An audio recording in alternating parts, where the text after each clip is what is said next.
안녕하세요. 저 울산과학기술원 연구관리팀 조아라입니다. 저희는 저희 학교 행정에 대해서 간략하게 소개를 해드릴 예정인데, 저는 일단 시스템 부분을 소개해드릴 예정이고요. 그리고 제도 부분은 유일한 선생님이, 그리고 저희 원의 외국인 지원 부분은 김민주 선생님이 따로 발표해 주실 예정입니다. 아까 말씀드렸듯이 저희가 시간이 조금 타이트해서요. 그리고 이제 시스템 부분은 각자 대학이나 연구소가 자체적으로 조금 특수한 환경이기 때문에 그냥 유니스 시스템은 요 정도구나 이렇게 생각하시고 가볍게 봐주시면 될 것 같습니다. 저희 학교는 09년에 개교해서 09년 처음 초기 시스템을 구축했고요.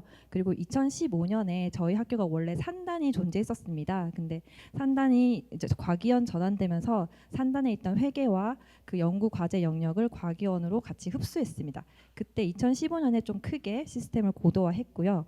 그리고 2018년에 행정혁신 TFT를 하면서 시스템 개발을 또 한 번 고도화했습니다. 이때 행정혁신 TFT 시절에 조금 더 사용자 중심으로 시스템을 개발했다고 생각하시면 될 것 같습니다. 그리고 연도별로 보시다시피 저희 연구관리 시스템은 매년 시스템 개발을 하고 있음을 알게 됩니다. 저희 시스템은 SAP를 쓰고 있는데, SAP는 기본적으로 각자의 모듈이 있고 그 모듈이 유기적으로 연동을 하고 있습니다. 그래서 대표적인 모듈은 PS와 HR, FI, MM 그리고 PM 정도 생각하시면 될 것 같습니다. 저희 원에는 특수하게 PI 제도가 있는데요. PI는 프로세스 이노베이터의 약자로서 프로세스를 혁신하는 사람으로 알고 계시면 될 것 같습니다. PI는 소속 부서의 입장을 대변하는 역할이 아닌 프로세스 전체의 흐름을 효과적으로 운영할 수 있는 설계를 하는 역할을 하신다고 생각하시면 되는데, 아까 보셨듯이 PS에도 PI가 있고 MM에도 PI가 있고 이제 FI에도 PI가 있습니다. 각자 구매팀, 재무팀에서 PI 역할을 하시는 선생님들이 존재하고 있고, 그 선생님들이 각자 본인 부서의 니즈가 아닌 전체적인 프로세스를 관리하고 계시다고 생각하시면 될 것 같습니다. 그럼 PI는 무엇을 모델로 프로세스를 계산하느냐면, 저희는 GE 프로세스 모델을 참고하고 있습니다. GE는 프로세스를 하나 선정해서 그 프로세스를 상세화 또 표준화시켜서 실제적으로 그 프로세스를 실행해 봅니다. 그 프로세스를 실행해서 거기서 발견된 오류사항을 수정하거나 아니면 필요 없는 프로세스는 제거하고 또는 프로세스를 확장하여 하나의 프로세스를 선정합니다. 이렇게 프로세스를 운영하면서 선순환 구조를 가지고 있다고 생각하시면 될 것 같습니다. 그럼 구체적으로 저희 원에서 PI 제도를 어떻게 운영한다 설명을 드리자면은, 주관부서 PI는 일반 사용자와 정보전략팀 사이의 매개체 역할을 한다고 생각하시면 될 것 같습니다. 저희 원에서는 일반 사용자가 시스템을 사용하면서 오류가 발생하면은 바로 정보전략팀을 연락하는 게 아니고 그 소관부서의 PI에게 연락을 하게 됩니다. 그럼 PI는 그 일반 사용자의 오류 사항을 확인해서 단순 오류인지 프로세스 수정이 필요한 경우인지를 판단하게 됩니다. 단순 오류의 경우에는 사용자에게 가이드를 주어서 프로세스를 해결하고요. 혹시 수정 사항이 발생되면은 그 프로세스 수정 사항을 정보전략팀에 요청하게 됩니다. 그러면 정보전략팀은 PI가 요청한 대로 프로세스를 수정하게 되고, 수정이 완료되면 다시 한번 PI가 테스트를 하게 됩니다. PI가 테스트해서 그 프로세스에 오류 사항이 없으면 일반 사용자에게 오픈하는 형식입니다. 앞서 말씀드렸듯이 저희 학교에서 지금 주로 사용하고 있는 관리 시스템을 간략적으로 설명드릴 텐데요. 저희 원에서는 2018년 행정혁신 TF 때 사용자 편의 시스템을 좀 개선했는데요. 그 중에 대표적인 게 하나가 회의록 연구비 사용 내역, 특근 기록 대장, 전문가 초청 활용 신청서, 일용직 일당 지급 내역서, 연구 도서 대장 등 선생님들이 이전에 한글 파일로 작업하시던 부분을 다 외부로 옮겼습니다. 그래서 여기 연구비 집행 등록 화면에 가시면 뭐 회의록, 연구비 사용 내역서 등을 선택해서 해당 데이터를 입력하게 되어 있습니다. 해당 내용을 자세히 설명드리면, 회의록을 저희가 대표적으로 여기 보여드리는데, 회의록 양식을 선택하게 되면 팝업이 뜨면서 과제를 선택할 수 있습니다. 그럼 그 과제의 회의비 예산만 보이게 되어 있고요. 그렇게 해서 회의 장소에 대해서 회의록을 사용자가 작성할 수 있습니다. 그러면은 아래쪽에 보시면 참여연구원 부분은 실제로 해당 과제에 참여되어 있는 연구원들이 시스템으로 자동으로 리스트업이 되고요. 그럼 그 리스트업된 사람은 참석 체크를 통해서 참석을 표시할 수 있습니다. 이 부분에서 참여연구원이 유니스트 내부 소속일 경우에는 HR과 연동이 돼서 해당 참여연구자가 혹시 출장을 가게 되면은 체크가 아예 불가하게 되어 있고요. 혹시 해당 참여연구자가 다른 회의록에 이미 들어가 있으면 체크가 불가하게 시스템 제어가 되어 있습니다. 이렇게 입력을 하게 되면은 결과적으로 옆에 보시는 쪽으로 이제 오즈비어 양식으로 회의록 양식이 출력되게 되어 있습니다. 이런 식으로 연구비 사용 내역서랑 일용직 활용 신청서 모두 외부로 구현되어 있습니다. 그리고 저희 쪽에서 부적정 집행 제어 관리 시스템이 있는데 이런 여러 가지 팝업들이 실제로 요거는 이제 사용자에게 알려주는 안내 팝업도 있고 아예 저장이 안 되는 에러 팝업도 있습니다. 근데 그 중에 이제 안내 팝업들 같은 경우에는 회의비 같은 경우에는 법인카드 사용 시간을 저희가 끌고 와서 법인카드 사용 시간이 이제 11시 이후이면 이런 팝업이 나오고요. 혹시 회의록 작성했을 때 국가과제의 경우는 외부 참석 인원이 있어야 되는데 외부 참석 인원이 없으면 이제 참석 인원이 없어서 아예 저장이 안 되는 시스템입니다. 이런 식으로 저희 쪽에서는 안내 사용자 편의를 위해서 이렇게 제어 관리 시스템을 사용하고 있습니다. 이 부분은 저희가 연구관리팀 내부에서 사용하는 제어 시스템인데요. 과제 관리하면은 특별히 이제 과제에서 저희가 규정에 따라서 제어해야 되는 부분들이 있는데 연구수당 70% 같은 경우에는 이미 연구수당은 개인 지급 70%가 불가하게 저희가 시스템 세팅이 되어 있는데 혹시 1인 과제인 경우에는 그 제어를 이렇게 풀게 되어 있고요. 그다음에 RCMS 연구수당 제한 같은 경우에는 RCMS 과제 같은 경우는 개인별 지급 금액도 같이 합산하여 70%가 초과되지 않도록 제어하는 시스템도 가지고 있습니다.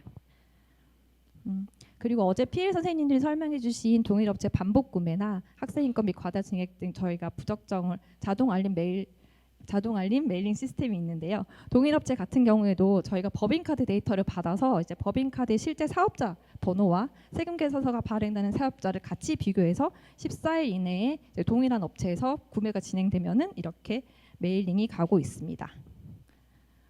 그리고 여기 바코드 시스템이 있는데 아까 보셨듯이 저희 집행 등록 양식이 출력하게 되면은 그 출력 양식 뒤에 이제 여러 가지 증빙서를 붙여서 한 번에 스캔을 하시면은 저희가 요 스캔이 아까 그 집행 등록에 있던 그 키값을 가지고 자동으로 그러니까 선생님들이 개별적으로 파일을 이렇게 이동시키는 게 아니고 자동적으로 집행 증빙에 붙게 되어 있습니다.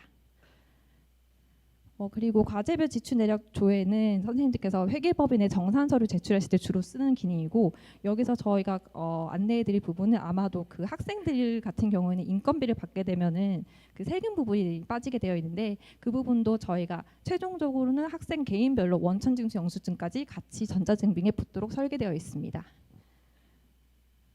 그리고 저희는 그 내부 시스템과 중개 서버를 통해서 당연히 연구비 연계 시스템을 가지고 있고요. 그다음에 이 부분은 이제 학생 인건 및 통합과를 지급 비율 관리 시스템으로서 연구 책임자가 개인별로 이제 실시간으로 본인의 학생 인건 및 통합 관리 계정에서 지급 비율을 확인해서 이제 지급 비율이 60% 넘도록 저희가 계속 독려하는 프로그램입니다. 그리고 삼체90 관리 시스템도 연구 책임자가 본인의 삼체90을 확인할 수 있도록 이제 웹에서 프로그램을 구현해 놓았습니다. 그리고 저희는 아직 전자연구노트 시스템이 없어서 연구노트 관리 시스템도 이렇게 운영하고 있습니다. 제가 좀 빠르게 소개했는데 아무래도 실사용자 선생님들은 내부 선생님들은 다 알고 계신 내용이고 외부 선생님들께서는 혹시 시스템 부분이 조금 궁금하시면 지금 이렇게 잠깐 소개해드린 거를 이제 시스템을 계속 길게 말씀드릴 수가 없어서 잠깐 소개해드렸고 혹시 궁금하신 점 있으시면은 저에게 개별 연락 주시면 시스템 관련해서 더 안내해드리도록 하겠습니다. 감사합니다.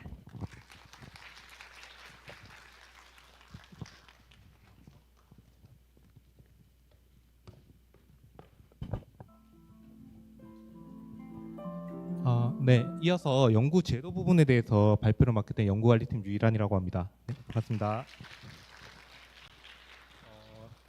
좀 큰일 났습니다. 왜냐하면 제가 아시는 선생님들은 아시겠지만 제가 원래 말하는 걸 엄청 좋아합니다. 근데 공교롭게도 오늘 저한테 주어진 시간이 10분밖에 없어요.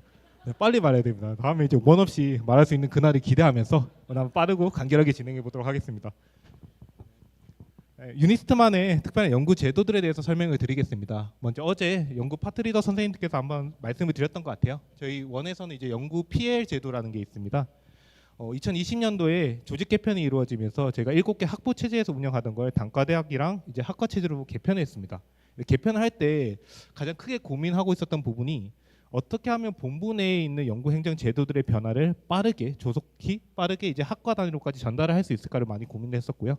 그리고 어떻게 하면 학과에서 이루어지고 있는 애로사항들을 본부가 전달을 받을 수 있을까, 이 부분에 대한 고민이 엄청 많았습니다. 그런 부분들을 해결해 주신 선생님들이 저희 연구 PL 선생님들이라고 보시면 될 것 같습니다. 실제로 하시는 업무도 훨씬 많은 업무들을 하고 계신데 그 중에서 대표적인 걸 몇 가지를 이제 꼽자면은 유니스트의 연구비 집행 매뉴얼을 연구 PL 선생님들이 제작을 해줍니다. 어제 아마 연구 PL 제도에 대해서 설명을 들으셔서 아시겠지만 새로 오신 선생님들이 있으시거나 행정연구원 선생님들이나 아니면은 뭐 심화 멘토링 과정을 이제 희망하시는 분들한테는 연구 PL 선생님들이 별도의 일정을 잡아서 별도 다 교육을 해주시고 계세요. 근데 매뉴얼을 직접 집필하신 선생님들이 교육을 하는 거다 보니까 어느 누가 설명하는 것보다도 명확하고 실무에 와닿게 설명을 해줄 수 있는 게 저희 유니스트의 장점이라고 저는 보고 있습니다. 네, 그리고 2024년도에는 행정연구원 선생님들 간의 멘토링 제도를 실시했습니다. 일단 행정연구원 선생님들 중에 실무적으로 엄청난 노하우를 가지고 계신 분들이 있습니다. 경험이 엄청 축적되신 분들도 계시고 그런 선생님들이 가지고 있는 노하우들을 어떻게 하면 이제 다른 행정연구원 선생님들한테 이제 전달을 할 수 있을까 고민을 하다가 올해 이제 2024년도부터 행정연구원 선생님들 간의 이제 1:1 멘토링 제도를 구축해서 자격을 갖춘 선생님이면 누구나 멘토 신청을 하고 또 이런 멘토 선생님한테 이제 교육을 듣거나 아니면 멘토링을 받고 싶어 하시는 선생님들은 멘티로서 이제 신청을 하시게 되면은 서로 저희가 연결해 드려 가지고 궁금증을 해소할 수 있게 해 드리고 있습니다. 사실 멘토링 제도랑 이제 교육 제도는 다른 대학들도 많이 이제 운영을 하고 있을 거예요. 근데 유니스트가 왜 좀 제가 생각하는 유니스트만의 특별한 교육 체계라고 말씀을 드린다면은 포스터 세션에서도 아마 보셨겠지만 저희는 이제 연구관리팀에서는 매년 연구관리팀에서 과제관리하는 선생님들이 의무적으로 이제 교육을 하셔야 돼요. 교육 컨텐츠를 직접 제작을 해서 집체교육 같은 걸 해가지고 많은 행정연구원 선생님들, 학과 선생님들한테 본인들이 소관하고 있는 사업들에 대한 특이점이라든가 어떤 것들이 바뀌었는지, 행정제도를 어떻게 바뀌어가고 있는지에 대해서 다 설명을 드리고 있고 이런 행위들을 이제 매년 반복을 합니다. 매년 하면서 저희 스스로도 이제 좀 많이 발전을 하는 것 같습니다. 일단은 제 개인적인 생각으로는 어떤 문제가 발생했을 때 그 문제를 해결하기 위해서 단편적으로 책을 열어보고 그 문제를 해결하고 책을 덮고 내용을 까먹는다면 그거는 이제 제 생각에는 삼류라고 저는 생각을 해요. 근데 그 내용을 그냥 이제 고스란히 이제 잊어버리지 않고 자기 것으로 만든다면은 체화를 한다면은 그때는 그걸 저는 이류라고 생각을 합니다. 이제 인류는 무엇이냐라고 생각해 보시면 이제 저는 이제 그렇게 생각을 해요. 자기가 가지고 있는 지식을 상대방이 이해할 수 있게 전달을 할 수 있다면은 그런 거야말로 이제 인류가 아닐까라고 생각을 합니다. 그럼 이제 간결하고 명확하게 할 수 있다면 그건 초인류겠죠. 근데 저 아직까지 그 단계까지 좀 갈 길이 좀 먼 것 같고요. 네, 그래서 저희는 이제 교육 체계의 특별한 점은 누구나 다 교육 강사가 될 수 있고 누구나 다 교육자가 될 수 있다는 게 유니스트만의 이제 특별한 이제 조직 문화라고 생각을 합니다. 네, 다음으로는 저희가 이제 매년 연구비 부적정 집행 사례를 이제 스토리텔링 형태로 만들어서 배포를 하고 있습니다.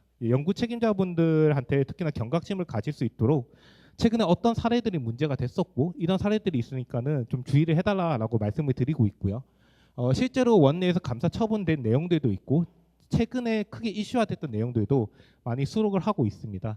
또 이제 특별히 뭐 큰 그 부적정 금액이 크게 이제 일어날 수 있거나 제재 처분까지도 갈 수 있는 사례들에 대해서는 별도로 이렇게 PPT로 이제 교육 자료를 따로 만들어서 배포를 해드리기도 하고 경우에 따라서는 이제 홍보 배너 이제 비치되신 거 보셨을 텐데 이렇게 홍보 배너들을 비치해서 캠페인 활동을 실시하고 있습니다. 네, 그리고 2024년도에는 저희도 이제 뉴스레터 제도를 따로 만들어서 저희가 연구 책임자분들이나 선생님들한테 전달하고 싶은 내용을 일주일에 한 번씩 뉴스레터 형태로 간략하게 요약을 해서 전달을 해드리고 있어요. 좋은 점이 이제 사업 공고가 같이 밑에 있으니까는 연구 책임자분들이 이제 사업 공고 보시려면 스크롤을 내리셔야 돼요. 내리시다 보면은 이제 의무적으로 그날 이제 그 주의 이슈에 대한 내용들을 간편하게 보실 수 있도록 되어 있어가지고 좀 많이 이제 좋은 호응을 얻고 있는 중에 있습니다. 네, 그리고 이거는 뭐 대학들마다 조금 다 다를 것 같아요. 근데 저 유니스트에서는 연구관리팀에서 연구보안 업무를 하고 있습니다. 사실 연구처에서 다른 이제 부서들도 있을 거고 연구보안 업무를 다른 부서에서 실제로 하고 있는 기관들도 있을 텐데 연구관리팀에서 연구보안 업무를 대응하다 보면 좋은 점은 하나 있어요. 일단은 협약을 체결하는 단계에서 이게 보안과제인지 아닌지 누구보다 발빠르게 알 수가 있고 그거를 다른 부서로 보안과제가 생겼으니까 전달할 필요도 없고 저희 내부적으로 다 검토가 가능합니다. 그래서 내부적으로 협약할 때 보안과제 이슈가 있다 그러면 저희가 직접적으로 보안 대책을 미리 수립해가지고 협약을 체결할 때 미리 상대방한테 우리가 이행할 수 있는 보안 수준들에 대해서 말씀을 드리고 있어요. 그리고 실제로 2022년도 6월에 국가연구개발사업 보안대책 이제 보안과제 수행하는 기관들 대상으로 이제 국가연구개발사업 보완대책이라는 규정이 이제 지침이 이제 제정이 됐었을 때 저희가 이제 2022년도 아마 11월에 보안과제 운영관리 지침을 제정을 했었거든요. 근데 이제 국정원에서 이제 연구보안 평가를 했었을 때 그 해 규정을 빠르게 제정한 기관은 이제 유니스가 유일했다라고 얘기를 하더라고요. 그래서 저희가 발빠르게 신속하게 이런 규정들을 제정할 수 있다라는 게 어떻게 보면 그 같은 부서에서 보안 업무를 관리하면서 겪게 되는 가장 좋은 장점인 것 같습니다. 네, 이거는 이제 예시로 이제 보여드린 건데요. 보안 과제를 수행하게 되면은 저희가 이제 연구 책임자랑 그 보안 관련 부서들 어떤 것들을 이행해야 되는지에 대해서 이제 체크리스트 전부 다 배포해드려 가지고 실질적으로 교육도 하고 연구 책임자분들한테 이런 것들 준수해달라고 교육 자료를 안내해드리고 있습니다. 네, 그리고 어제 한번 얘기가 나오긴 했었는데요. 2019년도에 제가 국가 핵심 기술 유출 사례가 하나 있었잖아요. 그 사례를 배경으로 해가지고 저희 원에서 이제 만들어낸 제도입니다. 국가연구개발 사업에 적용되고 있는 제도는 아니고요. 저희가 해외 연구 과제들 이제 협약 체결하기 전에, 그러니까 국가연구개발 사업이 아니니까 그 누구도 이게 국가 핵심 기술이다 아니다라를 판단해 줄 수가 없어요. 근데 저희가 이제 내부적으로 보고 특허법률사무소랑 이제 계약을 체결해가지고 별도로 연구 책임자분들께서 해외 과제를 이제 수행하실 때 그 해외 과제에 대한 그 제안서를 본 다음에 특허법률사랑 같이 검토를 해서 이 국가 핵심 기술에 해당하는지 안 하는지를 판별해드리고 있습니다. 근데 실제로 국가 핵심 기술에 해당이 된다고 하면은 저희가 할 수 있는 절차가 크게 두 가지거든요. 수행을 포기하거나, 그러니까 협약 체결을 하지 않는 거죠. 협약을 체결하지 않거나, 아니면은 산업통상자원부의 승인을 받아가지고 진행을 하느냐라고 이제 하는 방법이 있는데 지금까지 포기한 사례는 있었던 것 같아요. 몇 분 교수님께서는 일단 국가 핵심 기술에 해당된다고 인지를 하셔가지고 이거는 그냥 협약을 안 하겠다고 하셔가지고 협약 안 하고 하는 것들도 있고, 이렇게 한번 모니터링을 해가지고 연구 책임자들도 보호해드리고 있고 저희 기관의 보안 활동도 이제 강화해 나가고 있습니다. 네, 이렇게 이제 특허법률사업에서 이제 국가 핵심 기술에 해당하는지 여부에 대한 의견서를 이제 작성해서 저희한테 주면은 저희가 이걸 전달해드리면서 산업통상자원부의 승인을 받을지 아니면 과제를 포기하실지 이런 의견도 이제 다 받고 있고요. 이렇게 저희가 보안 활동을 좀 진행하고 있다고 보시면 될 것 같습니다. 네, 이상으로 연구 제도에 대한 설명을 여기까지 하도록 하겠습니다. 감사합니다. 와, 10분이 안 채워졌네요. 다음은 김민주 선생님.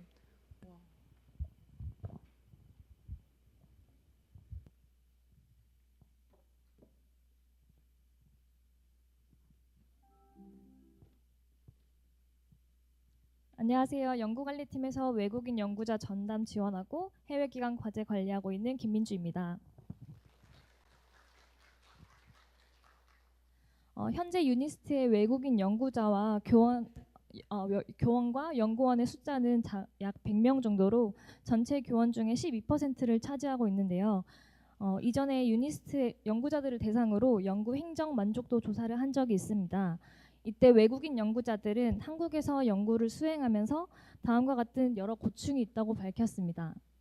첫 번째, NTIS에 올라오는 대부분의 과제 공고와 연구 PMS 사이트가 한글로 되어 있어서 한국인들의 도움이 없이는 과제 신청하기에 어려움이 있다는 것입니다. 그리고 두 번째, 과제 수행하거나 과제 신청하면서 문의 사항이 있어도 연구재단이나 카드 회사의 외부 기관에 문의할 때 언어 차이로 인해서 소통에 어려움이 있어서 한국 유니스트 내부 직원들에게 의존적이게 된다는 점입니다. 그리고 세 번째, 카드 발급 같은 단순한 연구 행정 업무에도 외국인의 이름에 대소문자가 바뀌거나 성과 이름이 바뀌는 많은 변수로 인해서 한국인들은 쉽게 처리할 수 있는 업무에도 외국인들은 많은 에너지가 필요로 하는 부분이 있습니다. 그래서 이러한 고충을 해결하기 위해서 현재 연구관리팀에서는 사업 공고나 안내 자료를 영문 서비스로 제공하고 있고요. 또 외국인 연구자 전담 인력을 지정하고 또 페이스 투 페이스 대면에서 연구 행정을 지원하는 응대 서비스를 지원하고 있습니다.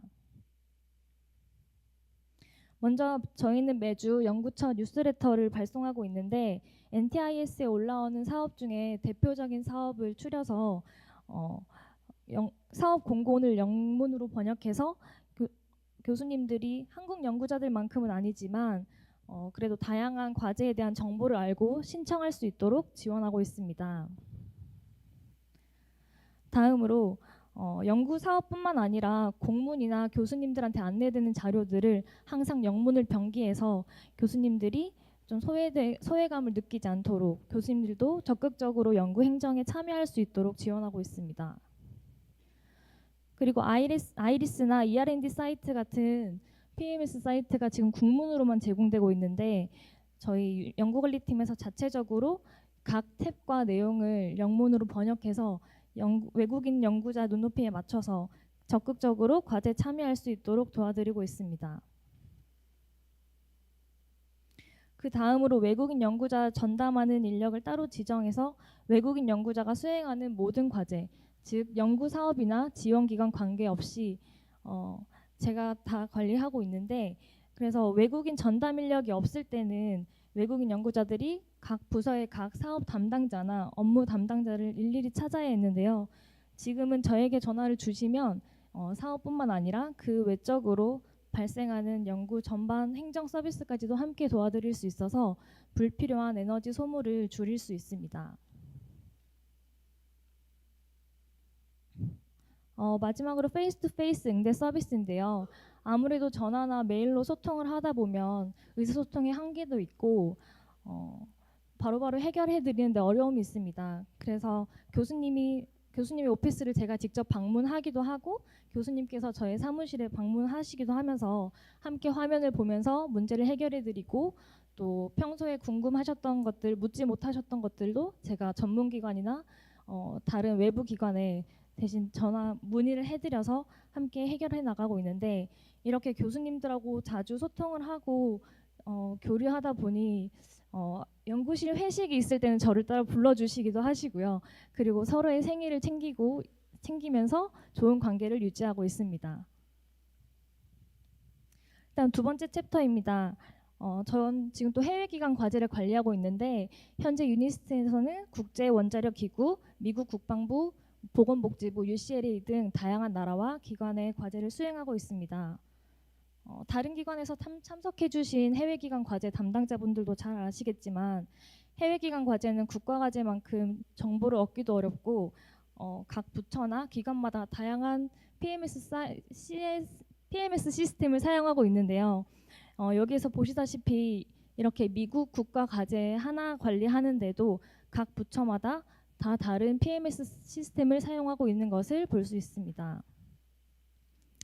그래서 먼저 미국 연구 과제를 수행하기 위해서 SAM.gov 사이트에 저희 기관 계정이 등록되어 있어야 되고 매년 업데이트가 진행되어야 되는데, 이전에는 정보가 없어서 대행업체를 통해서 업데이트를 진행했는데 매년 발생하는 이런 비용을 절감해보고자 직접 구글링을 해서 업데이트하는 방법을 찾았고, 또 이렇게 매뉴얼로 정리를 해서 매년 자체적으로 업데이트를 진행하고 있습니다. 또 연구자들이 국가연구개발 사업뿐만 아니라 미정부 사업도 지원하실 수 있도록 공고 확인, 계획서 작성, 선정 확인 등 전체적인 프로세스를 파악해서 신청할 수 있게끔 이렇게 매뉴얼을 제작해서 배포했는데요. 덕분에 이제 미국 국방부 지사 담당자가 유니스트 방문해서 사업 설명회를 개최할 만큼 유니스트에서 수행하고 있는 미국 국방부 과제의 수도 증가했습니다. 마지막으로 해외기관마다 연구비를 청구하는 사이트랑 청구 절차가 달라서 각 사이트별로 연구비 청구하는 절차 매뉴얼을 만들어서 효율적으로 관리하고 있습니다. 제 발표는 여기까지고요. 앞으로도 외국인의 평안한 연구 생활을 위해서 노력하겠습니다. 감사합니다. 네, 감사합니다.